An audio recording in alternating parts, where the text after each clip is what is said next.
बच्चों, पठित गद्यांश के आधार पर पूछे गए प्रश्नों के उत्तर लिखते समय निम्नलिखित बातें ध्यान में रखी जाएं। 1. पूछे गए प्रश्नों में अंतर्निहित उद्देश्य को समझकर ही प्रश्नों के उत्तर खोजे जाएं। 2. प्रश्नों के उत्तर सामग्री में निहित रहते हैं, इसलिए गद्यांश को 2-3 बार ध्यानपूर्वक पढ़ना चाहिए। 3. अपने उत्तरों को प्रस्तुत सामग्री तक ही सीमित रखना चाहिए। विषय से संबंधित पूर्व प्राप्त अन्य जानकारी के उल्लेख से बचना चाहिए, क्योंकि अर्थबोध परीक्षण का आधार प्रस्तुत सामग्री ही है। 4. उत्तर लिखते समय सरल सुबोध सहज भाषा का प्रयोग अपेक्षित है। यथासंभव अपठित गद्य से युक्त शब्दावली के प्रयोग से बचें।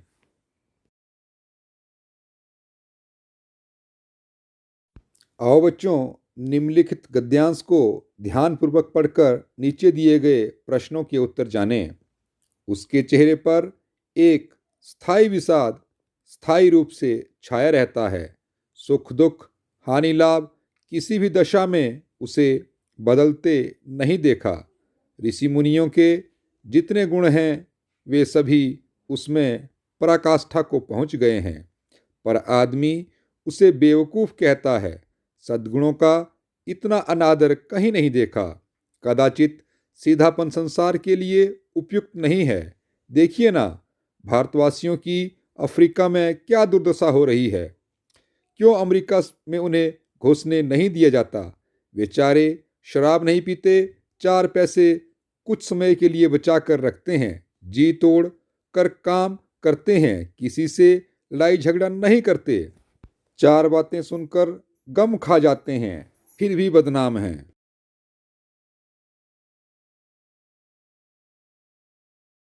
आओ बच्चों, अब उपर्युक्त गद्यांश के आधार पर निम्नलिखित प्रश्नों के उत्तर खोजें। प्रश्न संख्या 1. पाठ और लेखक का नाम लिखिए।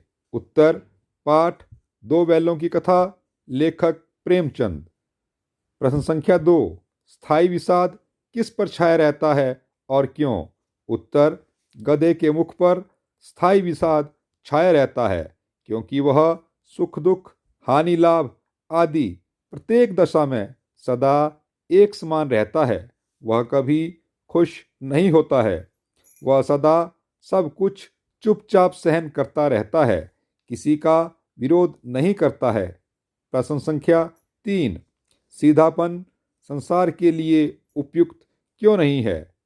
उत्तर: सीधापन संसार के लिए इसलिए उपयुक्त नहीं है क्योंकि सीधे व्यक्ति को लोग बेवकूफ़ समझते हैं और उसे अपने मन के अनुसार चलाते हैं। उसके गुणों का कोई आदर नहीं करता है, सब उसे दुत्कारते हैं। मेहनत से काम करने पर भी उसे बदनाम किया जाता है। प्रश्न संख्या 4. भारतवासी क्यों बदनाम हैं? उत्तर: भारतवासी अपने सीधेपन के कारण बदनाम हैं। वे ना तो शराब पीते हैं और ना ही किसी से लड़ाई झगड़ा करते हैं। वे सदा मेहनत से अपना काम करते हैं। वे किसी के लेन देन में नहीं रहते तथा मुसीबत के दिनों के लिए कुछ बचा कर रखते हैं। प्रश्न संख्या 5. 4 बातें सुनकर गम खा जाते हैं से क्या तात्पर्य है? उत्तर: इस कथन का यह तात्पर्य है कि कोई व्यक्ति चाहे किसी को कितना भी बुरा भला कहता रहे, उस व्यक्ति को कोई उत्तर नहीं देना चाहिए, बल्कि चुपचाप सब कुछ सहन कर लेना चाहिए।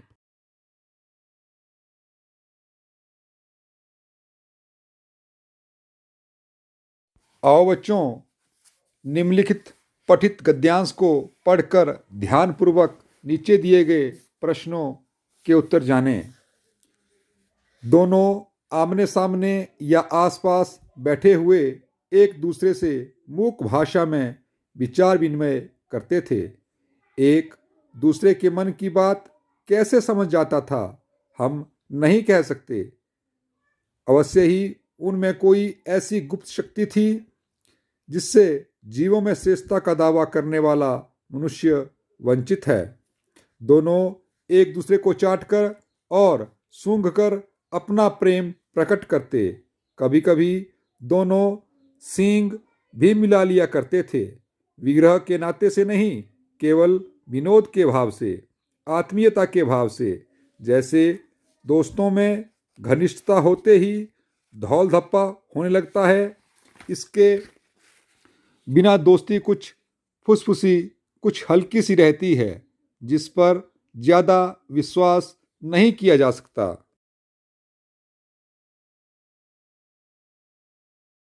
आओ बच्चों, अब उपर्युक्त गद्यांश के आधार पर निम्नलिखित प्रश्नों के उत्तर खोजें।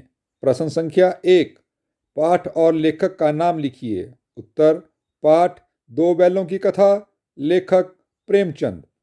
प्रश्न संख्या 2, लेखक किन दोनों के संबंध में वर्णन कर रहा है, इनका संक्षिप्त परिचय दीजिए। उत्तर: इन पंक्तियों में लेखक झुरी के दोनों बैलों का वर्णन कर रहा है। इन बैलों के नाम हीरा और मोती हैं। दोनों बैल पछाई जाति के हैं। वह देखने में सुंदर, मजबूत, डील डॉल के तथा मेहनत से काम करने वाले हैं।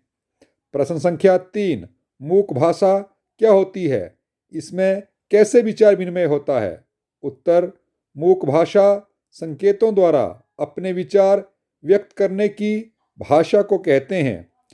इस भाषा में आपस में संकेतों के द्वारा विचार एक दूसरे को समझाए जाते हैं। दूसरा भी संकेतों में ही उत्तर देता है। इस प्रकार संकेतों के माध्यम से विचार विनिमय होता है।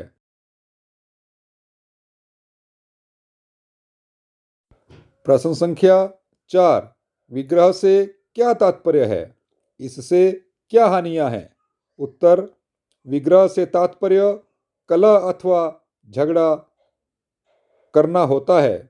झगड़ा करने से आपसी संबंध टूट जाते हैं तथा आपस में प्रेम के स्थान पर नफरत उत्पन्न हो जाती है। इससे आपसी मधुर संबंध समाप्त हो जाते हैं। सदा एक दूसरे को हानि पहुंचाते रहने का प्रयत्न होता रहता है। जीवन में तनाव रहने लगता है। प्रश्न संख्या 5, अच्छी मित्रता कैसी होती है। उत्तर: अच्छी मित्रता में कभी झगड़ा नहीं होता। सदा एक दूसरे के प्रति प्रेम बना रहता है।